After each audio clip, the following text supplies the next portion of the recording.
Jaya Radha Madhava Kunja Bihari Yaso Tava Kunja Bihari Jaya Radha Madhava Kunja Bihari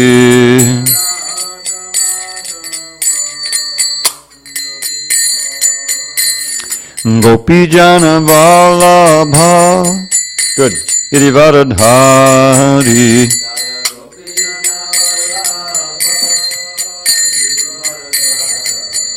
Jaya Gopi Jana Vallabha.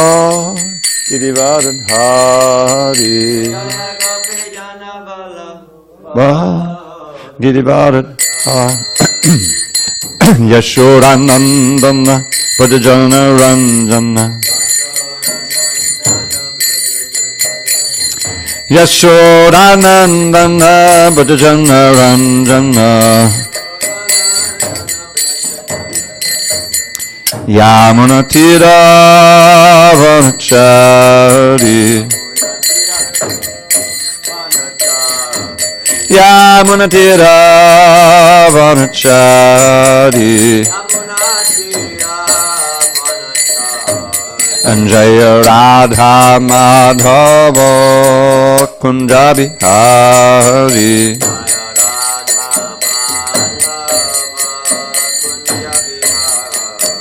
Jaya Radha Madhava Kunja Bihari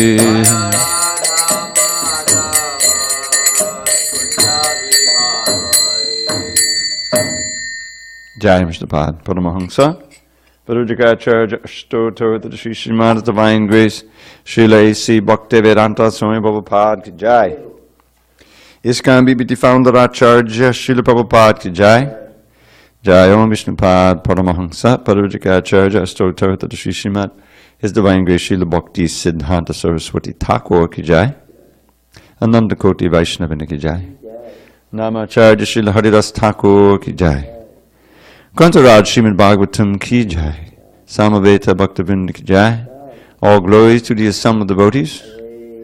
All glories to the assembled devotees. All glories to the assembled devotees. All glory to Sri Guru and Gauranga. Where is Jamal? Hare Krishna, Hare Krishna. Okay, you can get up. I suspected this Ibendra was wrong. It is. It's Ibendra. There's an H in there. That makes all the difference. And Ibha is an elephant. And Iba is, I don't know what it is, probably nothing. Yeah, it's an aspirated B. Let me see if there's anything. But he's not here, so you just have to remember it. There he is. Jamal, there is a mistake. Ibendra. That's not the word? Nope. What's the word? Ibendra. He forgot the H. All right, I'm just checking the rest of it. Just put an H. Don't erase it. Just put an H above so they'll remember. Narayanam namaskritya. Narang chaiva narottamam. Devim saraswatim vyasam. Tato jayamudire. Before reciting the Srimad Bhagavatam, which is our very means of conquest, we should offer our respectful obeisances unto Lord Narayan, the Supreme Personality of Godhead, unto Narayan Rishi, the supremest human being, unto Mother Saraswati, the goddess of learning, unto Srila Vyasadeva, the author, and unto Srila Prabhupada, the translator, commentator, and our spiritual master. Nashta prayesha bhadreshu nityam bhagavata sevaya bhagavatyuttama shloke bhakti bhavati naishtaki. By regular attendance in classes on Srimad Bhagavatam and by rendering devotional service to the pure devotee, all that is inauspicious within the heart is destroyed almost to nil, and loving devotion to the Supreme Lord, who is glorified in transcendental songs, is established as an irrevocable fact. Om Namo Bhagavate Vasudevaya. Om Namo Bhagavate Vasudevaya. Om Namo Bhagavate Vasudevaya. On this 9th day of January 2019, we're reading from Srimad Bhagavatam, translation and commentary by His Divine Grace A.C. Bhaktivedanta Swami Prabhupada. We are in Canto 4, the creation of the fourth order, Chapter 8, Dhruva Maharaj leaves home for the forest, text number 79. Yadaikapade sapati varbakas tasthau tadhungushtanapiditamahi nanama tatradamibhindra dishtita tariva savye tadatak pade pade pade yadaikapade sapati varbakas tastau tadhungushtanapiditamahi nanama tatradhamibhindra dishtitha tadiva samye taratak pade pade yadaikapade nasapati varbakas tastau tadungushta nabiditamahi nanama tatradhamibhindra dishtitha tadiva samye tadatak pade pade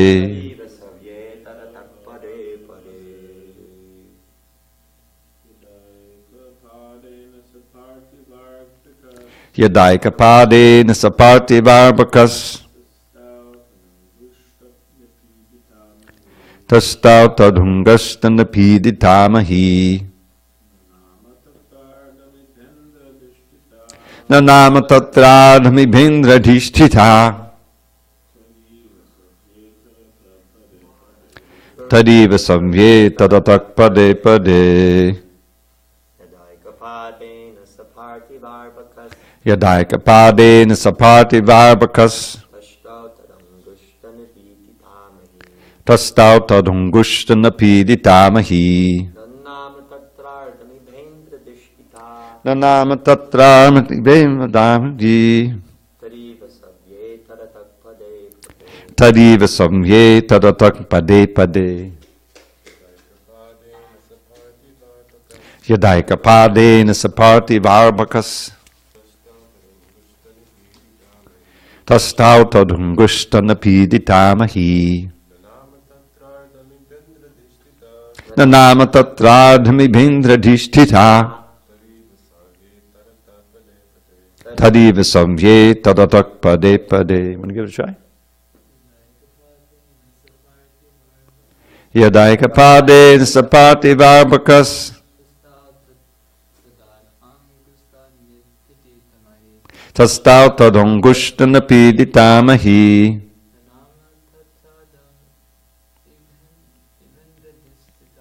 nanama tatradhamibhindra dishtitha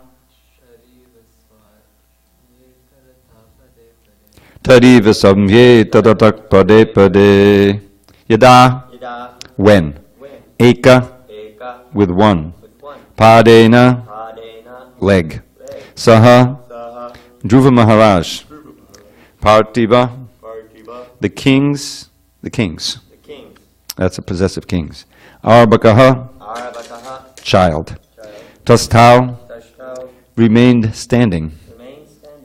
Tat angushta, his big toe. Napidita, being pressed. Mahi, the earth. Nanama, bent down. Tatra, then. Ardham, half. Iba Indra, the king of elephants. Dishtita, being situated. Tari Iva, like a boat. Sabya Itadata, right and left. Pade pade, in every step. Translation: as Dhruva Maharaj, the king's son, kept himself steadily standing on one leg, the pressure of his big toe pushed down half the earth. Just as an elephant, being carried on a boat, rocks the boat left and right with his every step. Purport. The most significant expression in this verse is Partibarbhaka, the son of the king. When Dhruva Maharaj was at home, although he was the king's son, he was prevented from getting on the lap of his father. But when he became advanced in self-realization or devotional service, by the pressure of his toe, he could push down the whole earth. That is the difference between ordinary consciousness and Krishna consciousness. In ordinary consciousness, a king's son may be refused something even by his father. But when the same person becomes fully Krishna conscious within his heart, he can push down the earth with the pressure of his toe. One cannot argue, how is it that Dhruva Maharaj, who was prevented from getting up on the lap of his father, could press down the whole earth? This argument is not very much appreciated by the learned, for it is an example of Nagna Matrika logic. Does anyone know what that is? Okay. Naked mother logic. By this logic, one would think that because his mother in her childhood was naked, she should remain naked even when she's grown up. The stepmother of Dhruva Maharaj might have been thinking in a similar way. Since she had refused to allow him to get up on the lap of his father, how could Dhruva perform such wonderful activities as pressing down the whole earth? She must have been very surprised when she learned that Dhruva Maharaj, by concentrating constantly on the Supreme Personality of Godhead within his heart, could press down the entire earth, like an elephant who presses down the boat on which it is loaded. Om Jnana Timarandasya Jnananjana Shalakaya Chakshu Unmidatam Mena Tasmai Shri Gurave Namaha. I was born in the darkness of ignorance, but my spiritual master Srila Prabhupada opened my eyes with the torchlight of knowledge. I offer my humble obeisance unto him and all members of Sri Parampara. So it's amazing enough that a little 5-year-old boy can stand on one leg, can breathe every few days, and that's all his sustenance, and stay out there without any danger or any harm. But now we hear this, that by his focus and his absolute meditation, samadhi on the Lord in the heart, he became so heavy that his toe was pressing down the earth. Well, okay. And this is, the whole pastime is one of which you have to kind of suspend what you think is ordinary. First of all, it's taking place in Satya Yuga. I mean, we may not think of it like this, but everyone was very huge. Even though he was a 5-year-old boy, he's probably as tall as this building at least, because everything shrinks as time goes on. You remember Muchukunda? Muchukunda was saved by Krishna in the cave. Krishna was doing several things at one time. He didn't want to touch the Kalyavana, who was by nature untouchable, and so he let him. You can imagine he ran from the battlefield, from the millions of soldiers of Kalyavana and Jarasan, and was just out of reach and ran all the way into a cave, and he knew that Muchukunda was there, sleeping it off. He had been a help for the demigods, and his one benediction that he wanted was just so he could sleep. And if anyone awakened him untimely, he would stare at them and burn them to ashes with his glance. So Muchukunda was in that specific cave. Krishna ran in there, and then he just lay down. No, I'm sorry. He just hid behind a rock. And Kalyavana, huffing and puffing, finally came to the cave and saw in the dim light this figure lying down. He figured it must be Krishna taking rest. So he kicked him as hard as he could. Muchukunda woke up, burned him to ashes, and then Krishna came out from behind the boulder, and Muchukunda offered. He recognized this as the Lord. He's so effulgent, and he offered his prayers. And then finally, Krishna gave him benedictions. He walks out of the cave, and everything is shrunken. The trees are all small and everything, and he realized, oh, it must be Kali Yuga. He had been sleeping since the Satya Yuga. So that's not brought up a lot, but that's what's happening. But so Dhruva Maharaj has performed these incredible austerities. We've been hearing about them.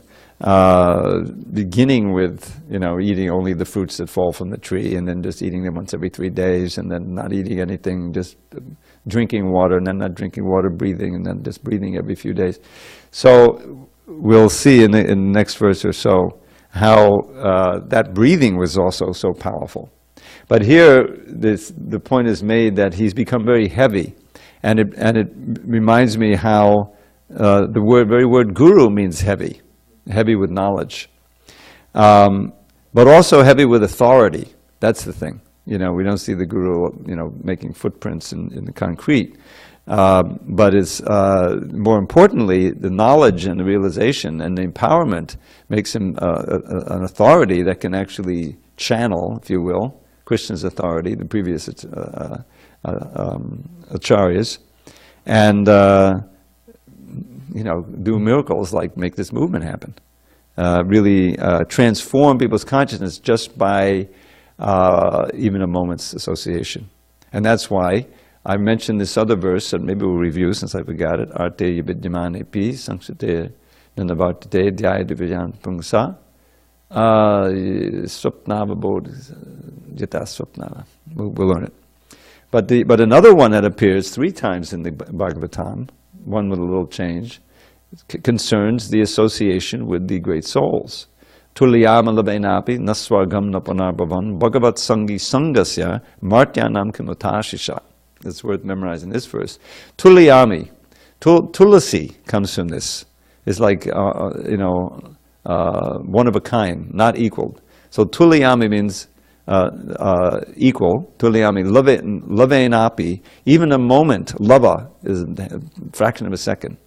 Even a moment of association, tulyama naswargam is not equal, or is greater than, if you will. Swargam napunarbhavam, then he lists things that people aspire for. Going to heaven, naswargam napunarbhavan, or liberation. Napunarbhavan means not coming back again.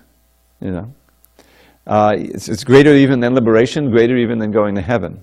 Is this a moment's association with who? Bhagavat sangi sangasya. A sangi is a person who's associating, an associate. An associate of who? Bhagavan. The association of one who's an associate of Bhagavan. In other words, association with the pure devotee. Bhagavat sangi kim martyanam kimutai. What to speak of? Those things desired in this world of death. In other words, material sense gratification. So that's why, because of the fact that when you associate with the Bhagavat Sangi, you're really associating with Bhagavan as well. This is how Bhagavan makes himself accessible in this world throughout history. He may come periodically, but very, very seldom. But there's always some great souls on the planet who can provide us with unequaled instruction and example. So Dhruva Maharaj has become, he's now able to affect the whole world, and soon you'll see the whole universe, simply by that process of focusing on the Supreme Personality of Godhead. This is something we forget sometimes, or when we're in Maya, how this whole movement is really meant for infusing us with Krishna consciousness. That we become more and more Krishna conscious, means the mind is more and more fixed on Krishna. Not necessarily sitting alone or standing with one leg, that's in previous ages. But in the course of our activities, Srila Prabhupada crafted this movement so that there's always something Krishna conscious to do. Even waking up and cleaning yourself, whatever, there's a Krishna conscious way to do it. It means that if you do it properly, according to instructions, you should think of Krishna, because that's where it's coming from. And everything is geared toward helping us remember Krishna. There's one important verse in this regard. I'll give you the first word, and anyone can complete it. Let's try that. Smartavyak. And second line. Vismartavyo najatushit. Sarva vidinashediksha etayedava kinkara. So kinkara means menial servant. So what it says, always remembering Vishnu. And vismartavyo, forgetting him. Najatuchit, never at any time. Not forgetting him at any time, always remembering him. Sarva, Vidhi, and Nisheda. It's worth drilling down on this line of the Vidhi and the Nisheda. A Vidhi is where the word Vaidhi Bhakti comes, which we should know. Bhakti according to rules and regulations. That's what we're practicing. Sadhana Bhakti, Vaidhi Sadhana Bhakti. So, Vidhi, Vaidhi means same thing. So the Vidhis are the do's. So many do's. Do this, get up early, do this, clean the floor, chant Hare Krishna. There's a whole list of them. And Nisheda are the don'ts. So all of the let's call them rules and regulations. Just we have 4 regs, those are don'ts, right? So the regulations fall into the don'ts. And the rules fall into the do. This is Prabhupada's idiom. So rules and regulations. So all the rules and regulations are menial servants of these two. To remember Krishna more and more, always remember Krishna and never forget him. So that means samadhi. That's what Dhruva has done in his Satya Yuga ways, according to his guru's instructions, Narada Muni. And that is, he's always remembering Vishnu. He's completely absorbed in remembering the form of Krishna in his heart, moment to moment, minute to minute, hour to hour, day to day. And that deep absorption is what has made him so powerful. This is where the power comes. Krishna empowers those devotees who are always thinking of him, and especially, serving him with the senses and with the mind and everything else. But it begins with that absorption in thought of Krishna. That's why it all begins, the practice all begins with chanting Hare Krishna and hearing the holy name. With all the absorption you can manifest. That is the key. The simple hearing and chanting, which is the source of everything. So he became so empowered that he became very weighty, just like Krishna is the heaviest of the heavy, right? So that particular potency was manifested in Dhruva, and he's disturbing the earth, and we'll read how his breathing or lack of it was also disturbing the higher residents of the higher planets, and they went to Vishnu and prayed to him, please do something. And so Vishnu comes down on Garuda, and that's how Dhruva gets his darshan and ultimate realization. So this Nagna Matrika logic, this is so appealing. It's like, obviously it's a village logic, but it makes sense. The idea is that Nagna Matrika means that, your mother was naked when she was a little, 2-year-old running around the house, so she should be naked now. Well, that doesn't make any sense. Because as you grow, then the way you deal with the world changes, your self-conception changes, everything changes. So everything has changed for Dhruva.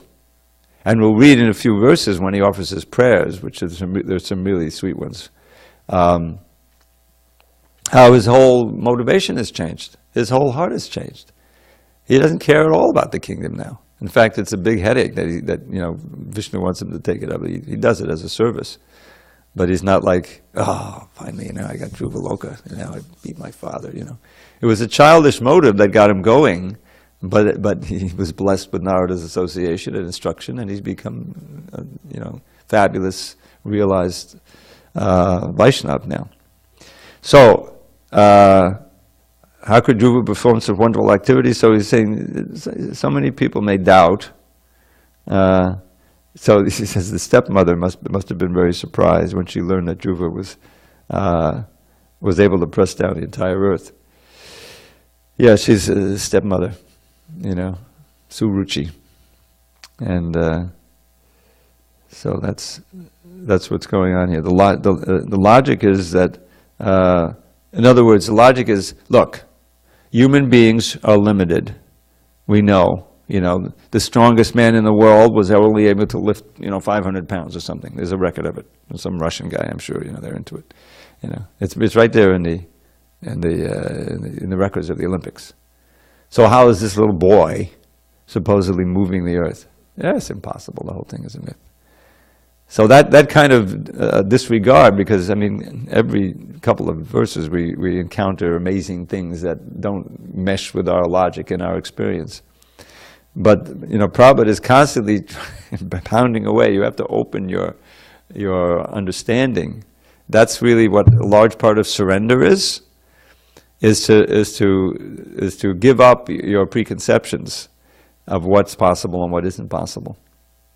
And you know, you can look at history. You don't have to go back, you know, a million years to Dhruva. You can look at the more recent history that we've seen with how Prabhupada started this movement and made it happen.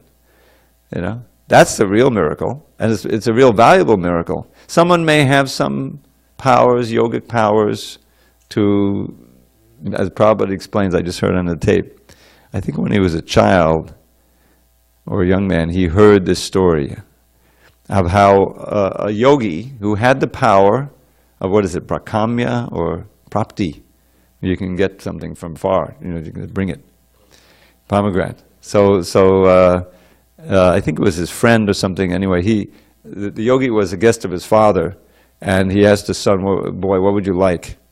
Oh, pomegranates from Kashmir. They're known to be very succulent from there. And he's sitting in Delhi or Vrindavan, you know, or Calcutta, say. So clearly, you know, not so easy to get. So the yogi meditated or chanted some mantra, and he says, go in the other room.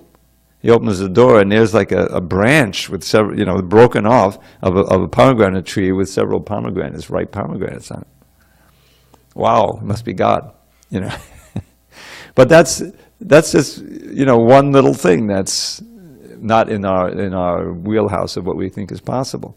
When you think about it, actually, modern technology is doing things that would be absolutely unbelievable just a few years ago. The cell phone itself, you know, come on, imagine you transport yourself back to 1955, you know. I remember dialing, or actually I think at that point we had to call the operator and see if we could get a line, you know, and you hear the other conversations going on, the party line, you ever hear that? Yeah. You know. And then you're gonna carry this thing around, and it's not just a phone. It's like, you know, you can record on it, you can see pictures, you can take movies, you can talk to your friend across the world, you know, just by or texting, or whatever, 100 things.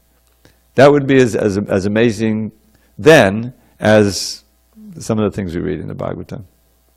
You know, there's a science to it. There's a technology to it. That especially comes out when you're dealing wholly and solely with Ashtanga yoga and some of the great yogis. You know, Prabhupada said about Durvasa, I don't know if you know this fact, I think it was Durvasa, or Vishwabhita, I think it was Vishwabhita, that he was thinking, why do, you know, human beings have to come, you know, in such an awkward way as you know, through the womb? Why can't they just become off a tree like fruits? And he meditated, chanted some mantra, and people are being born off the tree. Anyway, it's a wonderful world we live in, you know. If you say, oh, that's too much, I'm walking out the door, then you're back in the material world of what you think is possible, and it's a very bleak world we're in. All right, I'm going to read one more. Tasmin abidhyati, tasmin abidhyati vishwamatmano dvadam nirudhasamanandhyayadiya loka niruchvasana pidita brisham. Is that word nipidita again? Saloka pala shananam hayur harim. Now in the last verse, this nipidita meant what? Being pressed. And here nipidita means being, what is it? So it's thus being suffocated. Suffocated, yeah. Your throats are being pressed. When Dhruva Maharaj became practically one in heaviness with Lord Vishnu, the total consciousness, due to his fully concentrating and closing all the holes of his body, the total universal breathing became choked up, and all the great demigods and all the planetary systems felt suffocated and thus took shelter of the Supreme Personality of Godhead. Purport: when hundreds of persons are sitting in an airplane, although they remain individual units, they each share in the total force of the airplane, which runs at thousands of miles per hour. Well, okay, I mean if it's a special airplane. Similarly, when unit energy is identified with the service of the total energy, that unit energy is us, the unit energy becomes as powerful as the total energy. As explained in the previous verse, Dhruva Maharaj, because of his spiritual advancement, became almost the total heaviness, and thus he pressed down the whole earth. Moreover, by such spiritual power, his unit body became the total body of the universe. Thus, when he closed the holes of his unit body to firmly concentrate his mind on the Supreme Personality of Godhead, all the units of the universe, namely all the living entities, including the big demigods, felt the pressure of suffocation. So there is this pressure, so repeated as pressure. Pressure of suffocation, as if their breathing were being choked. Therefore, they all took shelter of the Supreme Personality of Godhead because they were perplexed as to what had happened. The example of Dhruva Maharaj's closing the holes of his personal body and thereby closing the breathing holes of the total universe clearly indicates that a devotee, by his personal devotional service, can influence all the people of the whole world to become devotees of the Lord. If there is only one pure devotee in pure Krishna consciousness, he can change the total consciousness of the world into Krishna consciousness. This is not very difficult to understand if we study the behavior of Dhruva Maharaj. Only Prabhupada could say that.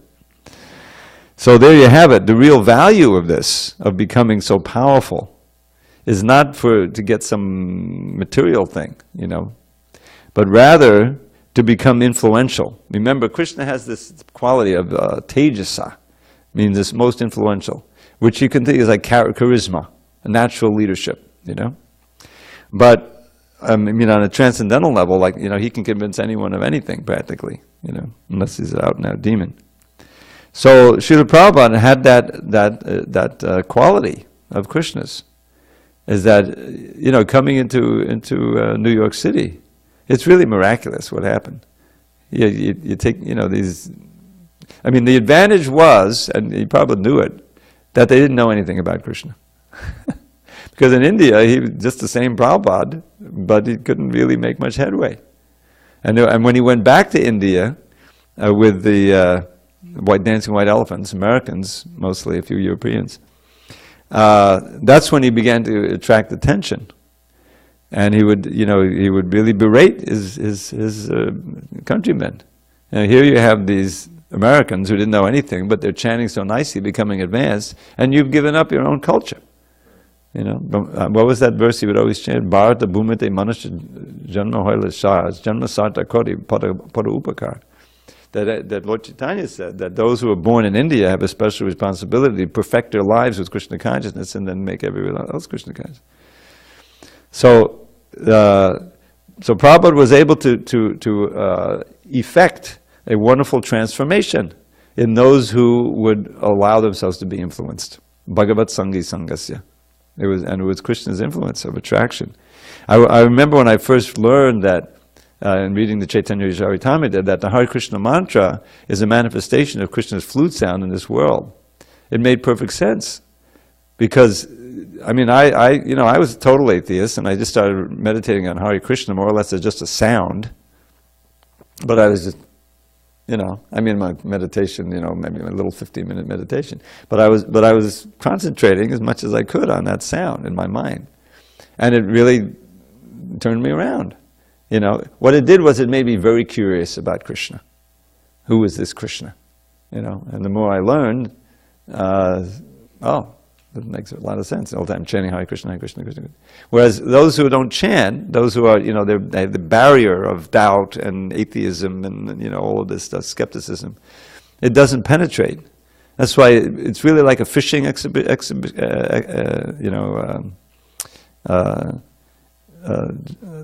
adventure. Just like it said in the Bible, right? Was it Paul? Who was it? Who was the fisherman? Peter. You know the Bible, the best of us. It's Peter, right? The fisher of... I'm not sure if it was Paul. I think it was Peter. Where he said, because he was a fisherman. And now he says, come with me and become a fisher of men. That's what we're doing. We're trying to find somebody who can be attracted, lure them out of the material energy with giving them as much Krishna as possible. Because Krishna is all attractive. And then, and you become transformed and you realize, wow, I was really wasting my life, and Krishna really is, the ultimate goal. So that's what Prabhupada is explaining here in this last paragraph. He's talking about himself, that by his personal devotional service, a pure devotee can influence all the people of the whole world to become devotees of the Lord. If there's only one pure devotee in pure Krishna consciousness, he can change the total consciousness of the world into Krishna consciousness. But of course, the way he does it is through influencing others to become pure, maybe not as pure as he is, but pure enough to also have some of that influence and attract those who have some pious credit and background, basically. So that's what's really important about all this. And we'll see that prayers, I don't want to give away too much here, but one of the most attractive prayers in the whole Bhagavatam for me is coming up with Dhruva Maharaj. Here he is, of course there's that famous one that's not in the Bhagavatam. It's in the, Hari Bhakti Sudhodaya. Hari Bhakti Sudha Udaya, the rising up of the tide of the nectar of Hari Bhakti. That's what it means. So it's all selected verses. And that one is most famous, where he says, Sthana bilashi tapasi stitoham, tvam prapta vandeva munindra guyam, kacham bichinvan nabidivyaratnam swaman katartosmi varangayache. Swaman katartosmi. I was just reading the 11th canto. Krishna says something similar about himself and his devotees. But here he says, desiring a position greater than my great-grandfather's, I was situated in extreme penance, which we've just been reading about, austerity. Tapasi stitoham. But now I've gotten you. I wanted some sthana, I wanted some position, a planet, a kingdom. But now I've gotten you, tvam praptavan. Deva munindra guyam, who are hidden away even from the leading devas and the leading munis. In other words, you're hard to attain even for them. And here I am, a little boy, attained you. So now I realize that sthana was a kacha. It was a little piece of broken glass compared to the great jewel of your darshan. Kacha abhi divya ratnam, the divine jewel of your sight. And then the famous last line, Swaman, O Lord, kritartosmi varangnayache. I am not hankering or desiring any other varam, any benediction, but what I have now, which is simply seeing you. So this is a great transformation. But in the Bhagavatam, he comes up with this wonderful verse. He's praying, literally praying. Because some of the times, prayers, the word prayer in Bhagavatam encompasses more than just actually what we know as a prayer, where you approach the Lord, maybe glorifying and ask for something. So here he's actually asking for something. Bhakti muhu pavahatam tahime prasango bhuyarananda mahatam amalashayanam. Yenanja sobana madhu vasadam bhavabdim neshe bhavad gunakatam atapanamatta. So he says, my dear Lord, what I'm asking for you, I'm really ardently praying for, is the association of your devotees in whose hearts your bhakti is flowing like a great powerful river.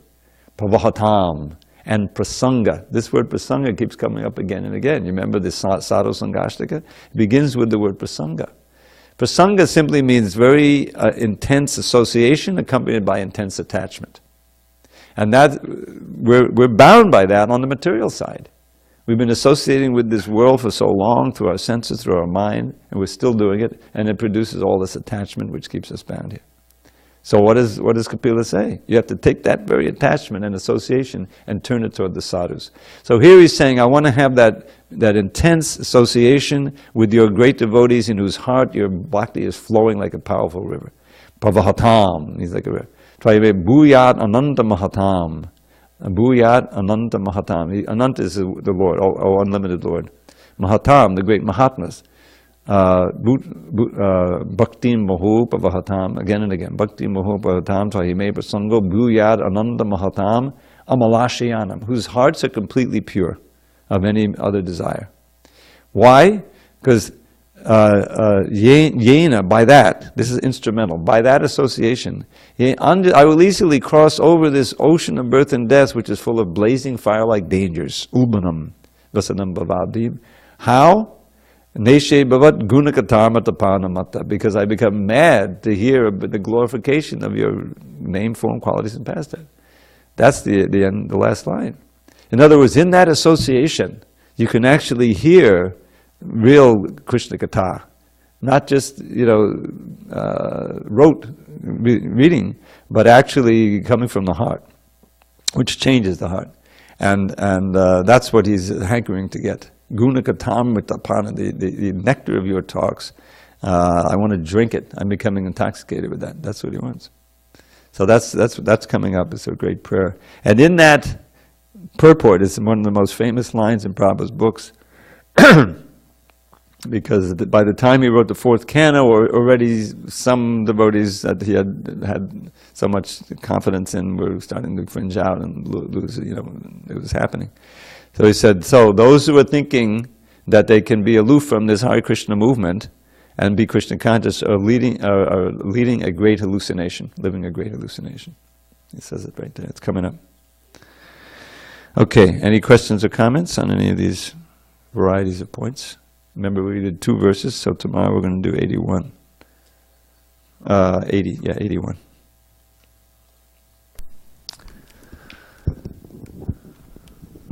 Everyone should have one of those notepads. I can write it down.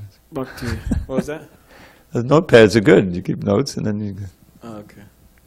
Bhakti, Siddhanta Saraswati Thakur, he had a similar, with that logic, it was a thing, it was a... he had all these stories, but it was one where there was this young boy, Pencho, in the village, and then Pencho, he grew up, and he was just a kind of a frivolous young boy, and he grew up and he became a high court judge. Mm-hmm. And then these guys who knew him since he was young, they were told, oh yeah, Pencho became a high court judge. And they, oh no, that can't be. He was such a silly, frivolous boy. That can't be. No, he became a judge. No, that. All right, fine. If he became a judge, then he must not be getting salary. Paid. Yeah. So it's like this envy. They don't think that he could rise up. Yeah. So, anyways. That's a common fault on the material mind, is that you project, what you think you know onto a certain situation. Atmavan manyate jagat is a famous phrase. It's like one of the second things I learned when I joined the temple. Atmavan. Oh, the other one is avan manasa gochara. That's a nice phrase. You know what that means? It means how transcendental the Lord is. Gochara means to attain. Akinchana gochara? You're attainable by those who claim no property in this world. It's a famous phrase about Krishna. It's a name. So, avan manasa gochara means not attainable by material words and mind. You can't describe Krishna. Especially if you're a materialist. He's just not attainable. That means he's adhokshaja. That's another meaning, Avan manasa gochara. And the other was atmavan manyate jagat, which is obviously true. Everyone sees the world and himself according to his own mentality. And that's part of the 4 defects, because you become convinced of your own illusion. That's the problem. You become convinced it's true, and if you're really smart, you build up all kinds of arguments for it, and that serves as your defense, right, against Krishna Bhakti thought. That's there in the Gita. Prabhupada quoted this verse practically as much as any other. Namam dushkrita no mudha pabudyante naradama mahi apidita jnana asuram bhavamashita. Those who don't surrender unto me mean their intelligence is blocking them. Right, they have all kinds of ideas, and so they are the lowest among mankind. The what is it? Duskritis, it means sinful. Mudhas, fools, and whose knowledge has been stolen away by illusion, and just out and out demons, enemies of God. But that consciousness, that awareness, has been stolen by illusion. We're living in that world. People are walking around. Even the materialists are thinking it's like the ground beneath their feet is moving. They're living in a world of illusion and lies that are propagated. But now it's so obvious. How are we going to go from day to day? At least if we had some consistent, anyway, I had to get into the thing, but it's exactly out of the Bhagavatam. The last leg of Dharma is truthfulness. So that's being chopped away by the false king, As the Bhagavatam is really being played out in front of us. And people are like in such anxiety, what are we to believe? We can't even believe the lie, this because they change the lies from one day to another. Anyway, that's why, the truthfulness, austerity, cleanliness, and mercy. Just to see how little of that there is today in the leadership. See that? So it's That's why Dhruva is Dhruva Maharaj. Even though he's 5 years old, he's Maharaj. You know, these are the kings that make the world livable. Atmavanman Jagata Prabhupada would also refer to it as that, everybody thinks that everyone else is like themselves. Prabhupada said, because I'm a rascal, I think everybody's a rascal. Yeah. Or because I haven't seen God, that means no one's seen God. Right, right. So why exactly, why is that tendency there within humans, like, they think people are like themselves, like, like someone was telling me, he knows a thief, this guy's always stealing stuff, and then he's very careful to, keep his car locked and his house locked up because he thinks people are going to also steal from him, because that's his mentality. So why do you? It's part of the of how Maya works, is that you have to try to make sense of your environment, and. Krishna consciousness really explodes. It's meant to like completely obliterate your misconceptions. You really have to, enter into a different world. That's why people.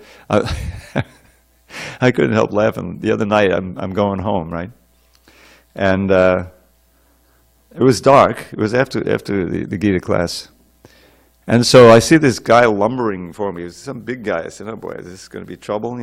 But he would look like he was trying to avoid me, because, I'm dressed like this. So finally I pass him, and I said, Hare Krishna. Give him the Hare Krishna. And he said, yeah, right, good luck with that.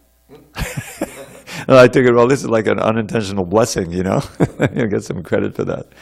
But it was like, he had completely, they put us in a certain box, and that's the way they believe about it. And what did we have? Was it on Harinam? I think it was on Harinam. Where we were passing by, and one guy said, brainwashed, you guys are brainwashed. Yeah, we were just starting out the Harinam on New Year's Eve. And he was puffing a cigarette. I couldn't help laughing. Here we are, happily chatting, and he's like, obviously, yeah, right, that bar, that low-class bar. But you're brainwashed, this and that, So this is the defense. This is how their minds defend them against any incursion. We had it during the deprogramming days. That was like in there in spades. That's why Prabhupada was so happy when there was the actual judgment. A judge declared Krishna consciousness to be a bona fide religion. He was a good guy. And it was in the New York Times paper. Probably this is like one of the most important things that's happened in the whole movement, because it's a battle. It's a battle for people's minds. That's what it all is. And there you have people who are benighted, and they're unfortunate. They're not able to be receptive to any of the things we give. Oh, you would like some sadham? No. They've heard. You can change. It's dangerous. So that's just the nature of Kali Yuga. But in spite of all of that, there are enough people who are receptive that the preaching goes on, and even one person, of course Prabhupada was obviously empowered, but so many of his sincere disciples were able to change. Harikesh at his height was amazing, thousands of disciples in Russia and everything, it was amazing. So it's with Krishna's power, you become empowered by Krishna, you can do amazing things. Okay, all glories to Srila Prabhupada.